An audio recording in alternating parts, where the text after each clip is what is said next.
5000 वर्ष में एक तो अलग योगा स्कूल्स को एक ही किताब में वही वाले आसन तो पूरी टीम ने मिलके इसको। कल अंतर्राष्ट्रीय योग दिवस है, इसको लेकर जगह जगह पर आयोजन किए जाएंगे और पीजीआई में भी इसका आयोजन किया जाएगा। कार्डियक सेंटर के बिल्कुल ठीक सामने स्पोर्ट्स स्टेडियम जहां पर इसका आयोजन किया जाएगा। इस समय हमारे साथ अंतर्राष्ट्रीय योग दिवस पर हम इसलिए बात कर रहे हैं, हमारे साथ डॉक्टर अक्षय आनंद है जो न्यूरो साइंस के साइंटिस्ट हैं और जो कहते हैं कि योग से बड़ी बड़ी बीमारियाँ ठीक हो सकती हैं। कैसे, इसी पर ही हम बात करेंगे उनसे। डॉक्टर अक्षय आनंद जी, आपका बहुत बहुत स्वागत है द इंटरव्यू। धन्यवाद।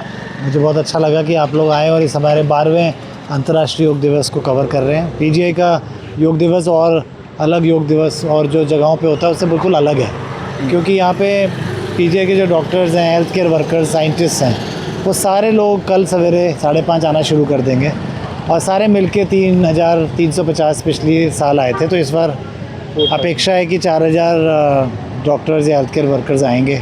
सब मिलके कॉमन योगा प्रोटोकॉल करेंगे। कॉमन योगा प्रोटोकॉल खड़े होकर कुछ आसन करने का, लेट के करने का, प्रोन आसन करने का, बैठ करके करने का, प्राणायाम और मेडिटेशन का संग्रह है। 45 मिनट का ये कॉमन योगा प्रोटोकॉल है और आप लोगों को जान के बड़ी खुशी होगी और शायद ये पता भी ना हो कि कॉमन योगा प्रोटोकॉल का पहला प्रमाण विश्व में पीजीआई ने दिया, जिसने दिखाया कि इससे न केवल स्ट्रेस कम होता है, एंग्जाइटी कम होती है, पर इससे कोलेस्ट्रॉल और शुगर भी कंट्रोल में आता है। ये हमारी टीम ने पीजीआई से इस रिसर्च को संग्रहित करके एक बहुत बड़े जर्नल प्रकाशित किया। सर, इसको लेकर ये रिसर्च भी प्रकाशित हुई है, कौन कौन सी बीमारियों में ज़्यादा बेनिफिशियल? तो एक तो मैंने जैसे बताया एंग्जाइटी और स्ट्रेस ही है। इंसोम्निया यानी कि नींद की कमी जो होती है, उसमें एक बहुत बड़ा प्रोटोकॉल बनाया था बेंगलोर के एस व्यासा ने, डायबिटिक योगा प्रोटोकॉल। उसको भी 63 डिस्ट्रिक्ट्स में प्री डायबिटिक्स को शामिल करके 3 महीने उस योगा के प्रोटोकॉल को दिया और पाया कि 3 महीने के बाद उनका जो अनुपात है पूरे डायबिटिक होने का, उस ग्रुप में जिसने डायबिटिक योगा प्रोटोकॉल किया घट गया एज़ कम्पेयर टू जिन्होंने योगा प्रोटोकॉल नहीं किया। तो ऐसी बहुत सारी रिसर्च आगे आ रही है और इस रिसर्च को स्वास्थ्य प्रणाली के अंदर शामिल करना, मेन स्ट्रीमिंग कहते हैं जिसे, वो हमारा लक्ष्य है।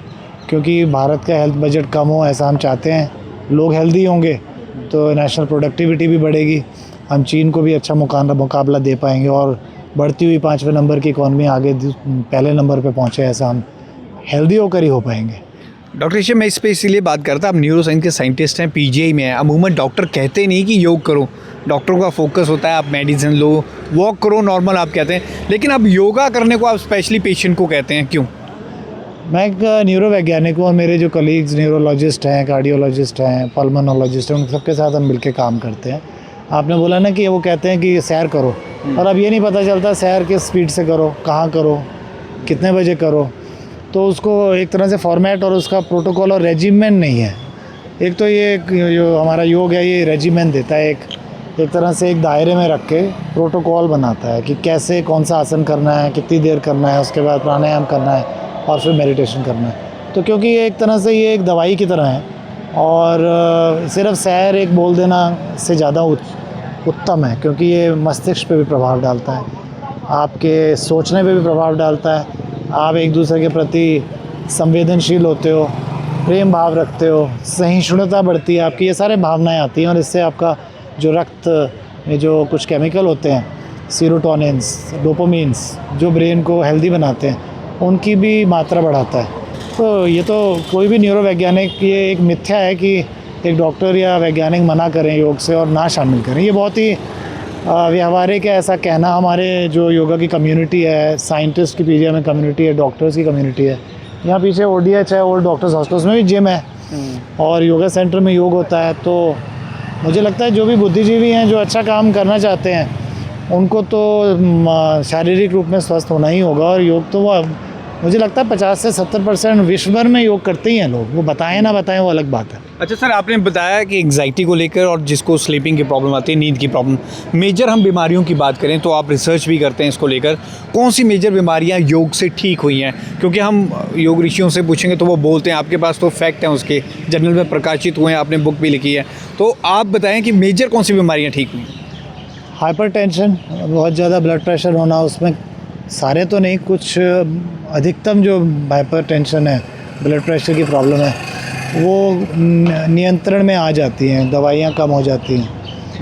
और प्री डायबिटिक यानी डायबिटिक पूरे ना होने से पहले अगर ये पकड़ में आए तो उसका पूरा डायबिटीज़ में कन्वर्ट होना भी, जैसा हमारी रिसर्च ने बताया, कम हो जाता है। भूलने की बीमारी में भी हमने बुड़ैल जेल में कुछ स्ट्रेस से जो भूलने की बीमारी जैसी प्रॉब्लम्स आई थी बुड़ैल जेल में, और किसी भी स्ट्रेस्ड इंडिविजुअल को भूलने की बीमारी आने की शंका होती है, उनको हमने 2 महीने कॉमन योगा प्रोटोकॉल कराया, यही जो हम कल करेंगे।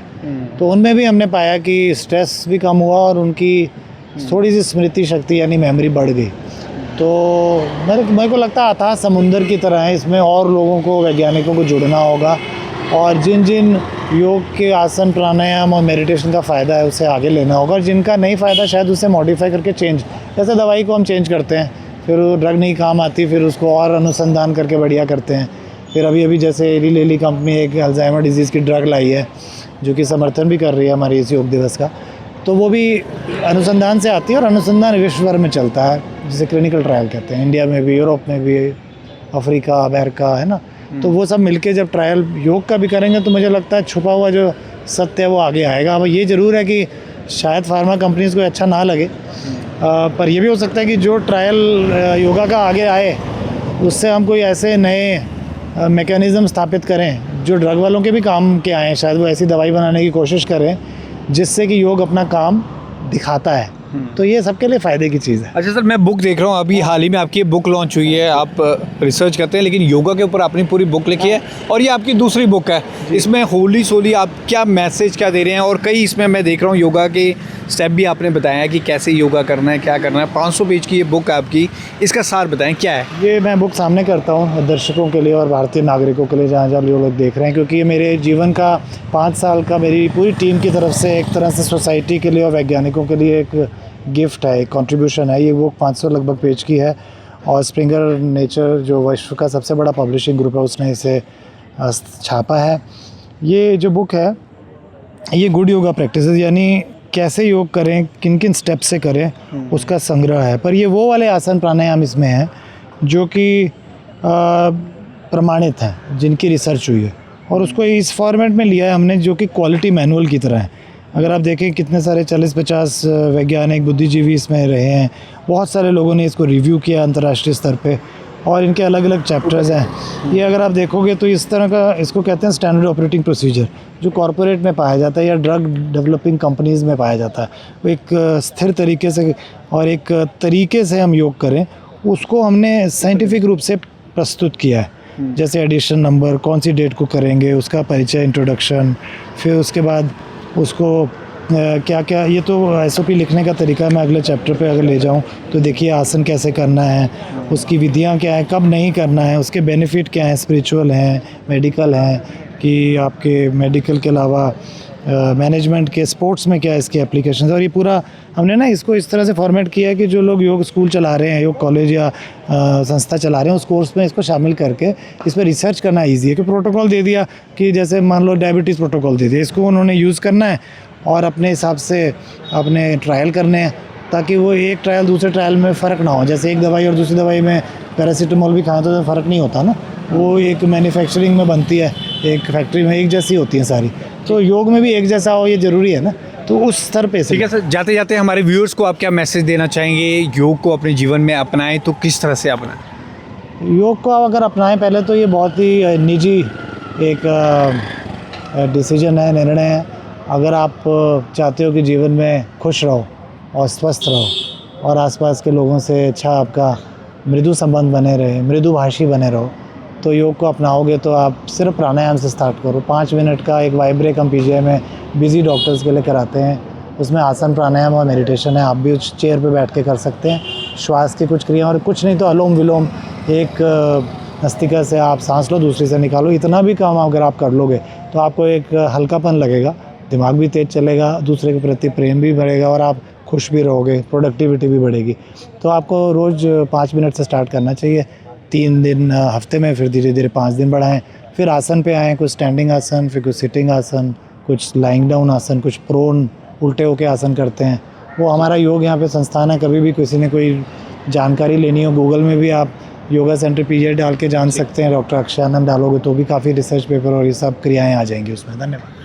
तो न्यूरो साइंटिस्ट है पीजीआई के डॉक्टर अक्षय आनंद हैं। ये रिसर्च बेस्ड बात कर रहे हैं। कल अंतर्राष्ट्रीय योग दिवस है। जैसे इन्होंने बोला कि नींद की जिन्हें समस्या है, भूलने की जिन्हें आदत हो जाती है, हाइपरटेंशन की बात है, डायबिटीज़ की बात है, योग से बहुत फ़ायदे हैं। और अब ये यहाँ पर जो मरीज़ आते हैं उनको स्पेशली कहते हैं आप मेडिसिन तो ले ही रहे हैं, लेकिन योग करेंगे तो इन बीमारियों से आपका बचाव होगा। 9 ट्रिब्यून के लिए भगवत सिंह की रिपोर्ट।